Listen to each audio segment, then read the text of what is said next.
आता भविष्यात येणाऱ्या कोणत्याही इलेक्शनवरती बोदवड तालुका हा म्हणजे बहिष्कार टाकण्यात येईल असं बोदवडकरांचं असं म्हणणं आहे.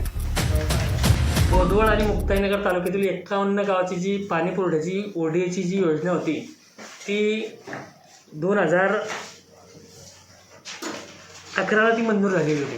त्यानंतर ते काम 2018पर्यंत कंप्लीट झालं. मंजुरी झाल्यानंतर सुद्धा काम कंप्लीट झालेलं नाही. याचं कारण असं की 51 गावापैकी फक्त 23 गावांना पाणी पुरवठा केला जातो.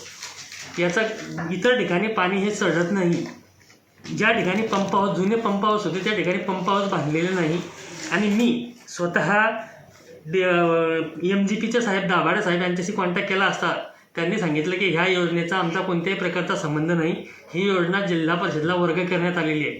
त्यानंतर मी भोगावडे साहेब एक्झिक्युटिव्ह इंजिनियर, त्यानंतर डेप्युटी इंजिनियर वानखेडे साहेब यांच्याशी कॉन्टॅक्ट केला असता त्यांनी सांगितलं की ही योजना हस्तांतरण केलेली नाही. तर ही योजना हस्तांतरण कोणाकडे केलेली आहे?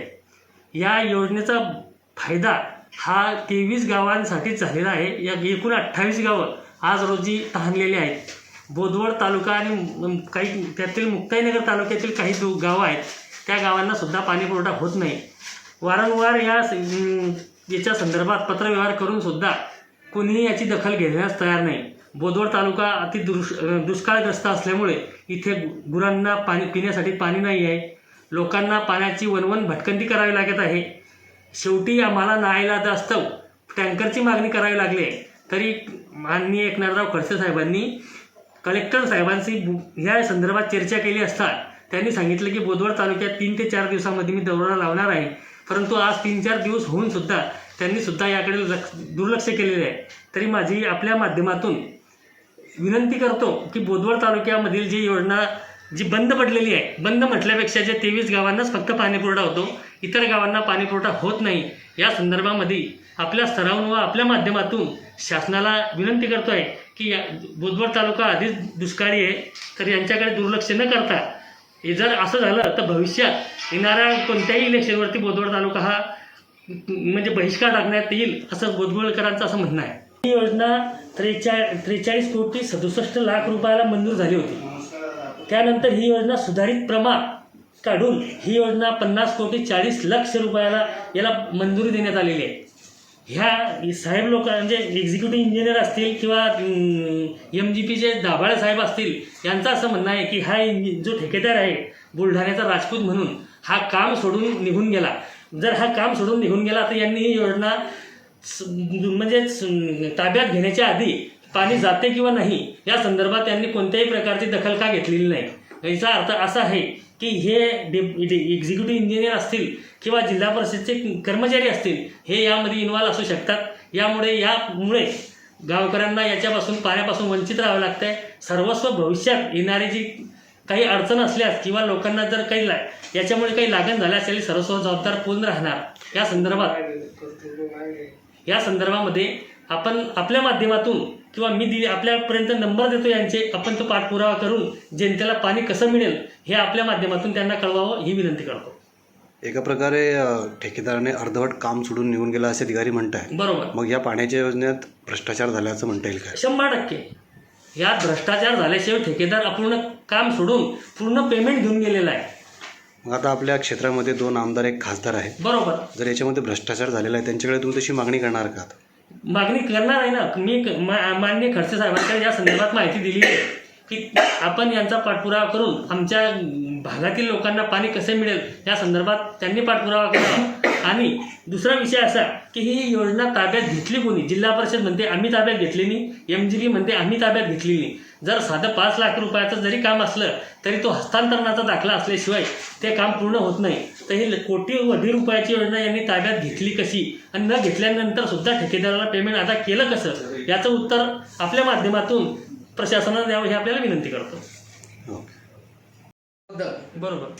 प्रशासकीय यंत्रणेकडे किंवा एखाद्या राजकीय नेत्याकडे बरोबर आपण धाव घेतली. त्यामध्ये आपण एकनाथराव खडसेंचं नाव बरोबर घेतलं. बरोबर. सध्या आपण राष्ट्रवादी काँग्रेस पक्षामध्ये आहे. बरोबर. आणि एकनाथराव खडसे यांचा भाजपामध्ये प्रवेश निश्चित झालेला आहे. बरोबर.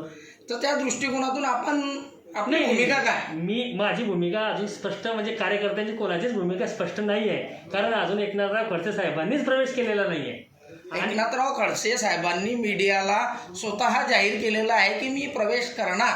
ते प्रवेश करणार आणि केला यामध्ये खूप मोठी तफावत आहे. तर मग केला तर तुम्ही करणार का? तो आम्ही सर्व कार्यकर्ते बैठक घेतल्यानंतर त्याच्यावर सर्व निर्णय घेणार आहोत. बबनराव लोणीकर हे जी योजना मंजूर झाली दुरुस्तीची याच्या उद्घाटनासाठी आले होते. त्यानंतर खडसे साहेब यांनी मंत्रिपदाचा राजीनामा दिल्यानंतर त्याच्यानंतर ते आमदार पण झालेले नव्हते. त्या हिशोबाने त्यांनी पुढचा पाठपुरावा जरी केला, परंतु माणूस प्रशासनात किंवा पदावर असल्यानंतरच ते कामं मार्गी लागू शकतात. त्या अर्थाने हे कामं मार्गी लागू शकलेले नाही. याबद्दल तत्कालीन आमदार चंद्रकांत पाटील यांनी मागील काळात अग्रेशन भवन येथे पाणी आढावा बैठक बोदवड तालुक्याची लावलेली होती. बरोबर. त्यावेळेस त्यांनी उद्गार काढले होते की बोदवड शहराला पाणी मिळत नाही हे पाप एकनाथराव खडसेंचे. त्यावेळेसचे तत्कालीन तालुका प्रमुख शिवसेनेचे गजानन खोळके यांनी GN पाटील यांच्या शेतामध्ये गव्हाच्या पेंड्या फेकून ती पाईपलाईन जबरदस्ती टाकली होती. त्यामुळे आमदारांनी ते श्रेय घेतलं होतं की बा आम्ही अपूर्ण असलेलं काम पूर्ण केलं, असं श्रेय त्यांनी त्यावेळेस लाटलं होतं. याबद्दल आपलं मत काय? त्यांनी पेंढ्या उचलल्या होत्या हे खरी गोष्ट आहे. मी त्यांचं अभिनंदन करतो की त्यांनी ते कामाची सुरुवात केली, पण नंतरच्या काळात त्यांनी पाठपुरावा करायला पाहिजे होता. तो पाठपुरावा त्यांनी केलेला नाही. Global mall of real estate Parakh realties आपल्यासाठी घेऊन आलेले आहेत जयनगरमध्ये स्वतःचे व हक्काचे घर, गच्ची ताबा, AWS 1 BHK LIG duplex 2 BHK आणि दुकाने. पंतप्रधान आवास योजनेअंतर्गत 1 BHK साठी पात्र उमेदवारास 2.5 लाख रुपयापर्यंत सबसिडी, तसेच मुद्रांक शुल्कमध्ये 6% सूट. टाउनशिपच्या अंतर्गत कॉन्क्रीट रस्ते, गटारी, वीज खांबे, पथदिवे, सुंदर गार्डन, यासोबत लहान मुलांसाठी प्ले एरिया, कॉमन ट्यूबवेल, पाण्यासाठी pipeline, ground level water storage tank. Jamner road हायवेवर हाकेच्या अंतरावर असलेलं जयनगर. पत्ता बोदवड गट नंबर 36, आनंदनगर जवळ, गोरक्षणच्या मागे. संपर्क क्रमांक 88 88 80 31 32, 88 30 44 86 77. तर एक वेळ अवश्य भेट द्या व बोदवड नगरीत आपल्या हक्काच्या घराचे स्वप्न पूर्ण करा जयनगरच्या माध्यमातून व जयनगर समुदायाचा एक भाग बना. विश्वासाची परंपरा कायम असणारे बांधकाम क्षेत्रात अग्रेसर KC कन्स्ट्रक्शन आपल्यासाठी घेऊन आले आहे नजरेत भरणारे, बजेटमध्ये बसणारे घरांची शृंखला. बाळासाहेब ठाकरे नगरमध्ये स्वतःचे व निसर्गरम्य वातावरणात असलेले हक्काचे घर, गच्ची ताबा, 1 BHK 2 BHK डुप्लेक्स घरांची शृंखला. शहराच्या मध्यवर्ती असलेले KC कन्स्ट्रक्शन, हाकेच्या अंतरावर शाळा, हॉस्पिटल व कॉलेजेस.